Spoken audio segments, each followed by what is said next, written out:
had a very good week in the last week in this community. Announcement of a new head of BBN, a new head of the Erie County Industrial Development Agency, and yesterday's actions taken by the legislature also continue the good things that we've been seeing lately in regards to our economy. I want to specifically thank the 6 members of the Erie County Legislature who voted in favor of the amended 2014 budget. Legislators Grant, Mazer, Marinelli, Lochran, Hogues, who's joining me here today, and McCracken, engaged in a good faith negotiation with me not only during the budget season but throughout the entire year as we discussed ways to craft a balanced budget. And I specifically want to commend Legislator Hogues, who chaired the Budget and Finance Committee for these past few months, and actually the last 2 years. He chaired it in such a way that we were able to present the budget and discuss with the members of the legislature why this budget was in the way it was. And he did a very good job of it, ensuring that we not only have a good budget, but a balanced budget that meets the needs of this community. I think it's important that we note that, because truly, for the first time since before the Red Green fiscal crisis, a balanced budget was passed in Erie County without the usual big fight and acrimonious debate that seemed to mark many of the past 10 years. The legislators who voted for this budget understood we must continue our efforts to grow our economy. And that's often what this budget is about. It's about providing needed services to the public, but also the tools that we as a government can provide to grow our economy. I'm proud to report that the legislature continued our joint efforts to preserve and in some ways grow what we often call the people's mandates. Those are the services that aren't mandated by New York State, but the people of Erie County have demanded over the years. And those are the types of services such as libraries, through the addition of $415,000 for providing operating support for the libraries, as well as the $250,000 for various capital needs, including a new bookmobile.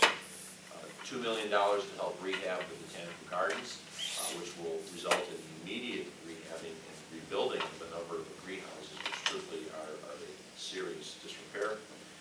Tens of millions of dollars of additional infrastructure improvements throughout Erie County government, and those would be the roads and the bridges and the other things that people drive on but don't often think about, except that they have potholes or bridge happens to be closed.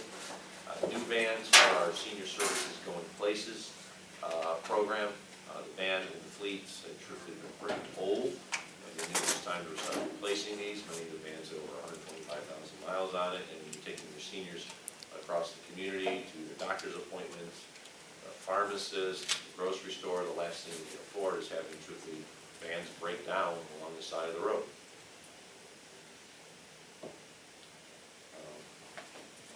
This budget also continues a lot of the programs that we've heard about when they were cut in the prior administration, the Operation Prime Time, keeping kids safe during the summer programs, the rodent control, the Cornell Cooperative Extension, and the Erie County Soil and Water Conservation District. And truthfully, one of the things that I've been most proud of to work with members of the legislature, including Legislator Hogues, is the investment we've made in the parks in the last 2 years. We continue that by investing in new capital programs which will repair more needed shelters, more pathways, more driveways, and also add a few more bodies to what truthfully is the growing use of the parks. I was at Chestnut Ridge Park this past weekend. I was cross-country skiing, and then I went into the casino and watched people sled down the hill. And I talked to a number of individuals who said probably one of the best things I can hear as a county executive, and we as representatives of the people, is this place looks better now than it has in the last 25 years. That says a lot about the investment we've made in the parks, and it doesn't come free. So I want to thank the legislators for continuing that investment, because it truly is making a difference when people go to the parks and realize what they can be when we invest a little money in them. One of the other things I want to thank the legislature for and commend them is understanding that this budget is more than just dollars and cents and spreadsheets. It is the common sense solutions that we have to not only provide the services that the public needs, but also to grow our economy. What we can do to create a better community and a better Erie County to continue the vibrant job growth that we've been seeing over the last few years. That's why I'm very pleased that the members of the legislature majority overwhelmingly voted in favor of the proposals that we put forth as part of my initiatives for a smart economy agenda. This includes the creation of a new Greater Toronto Economic Development Office to help foreign companies expand into the United States, but also to help American companies and Erie County-based companies companies sell their products in Canada. New funding for workforce development initiatives, not only across the spectrum of Erie County, but also as it relates to Erie Community College. We know that one of the issues that we can address here, especially working with the Regional Economic Development Council, is the workforce development gap that exists, skills gap. We've been doing that the last couple of years. There's funding in this next year's budget to continue that. I think it's important that that program be moved forward. An energy officer for Erie County to help reduce the cost of our utilities expenses. It was very important for me that we put this position in. We heard from many members of the community, including National Grid, who said they will work with Erie County by assigning an energy officer through National Grid to work with our energy officer to help us find ways to actually save money. People think, well, that's a little strange. Why would National Grid want to do that? Well, National Grid realizes that we do not have an unexhausted source of energy. We have to find ways to create better ways of using energy in the Erie County government. So I'm very pleased that the legislature passed that. They also understood that we have this great tourism economy here, but to do that, we need to invest in it. So there's additional dollars in this budget for the Visit Buffalo Niagara, which I know I talked to Patrick Kaler last week, and he's very happy about that. He certainly will be able to use that to grow Visit Buffalo Niagara, which of course will hopefully grow our economy, as well as the dollars for a study to review whether we truly need a larger convention center, and if so, where should it be? I'm very pleased that that was included as part of the capital budget. And then, of course, we increased funding for our arts and cultural organizations. It included additional funds to create a public arts position at the Albright Knox Art Gallery, which will leverage over approximately $250,000 of money from the Albright Knox to invest in public art in our community. I think it's very important at a time when schools are cutting down on art programs that we show the people of this community that we do believe in art, and we do believe in the value that it brings to this community. So I think it's important that the legislature sent the message that they also believe in it as well. As I said, a budget is much more than just the dollars and cents and spreadsheets in a book. It should be the common sense document to address the needs of our constituents and promote positive change for the entire community, whether it be used as an economic engine to spur job growth, a health and human services tool to address poverty, like this budget does, which will happen with the creation of the new Erie County Health Mall at 1500 Broadway very soon, or a mechanism just to create a more vibrant park system. This budget does it. It's transparent, fair, responsible budget in which the dollars and cents are balanced and reflects the common sense priorities not only of my administration but this Erie County Legislature as it pertains to addressing the needs of the community.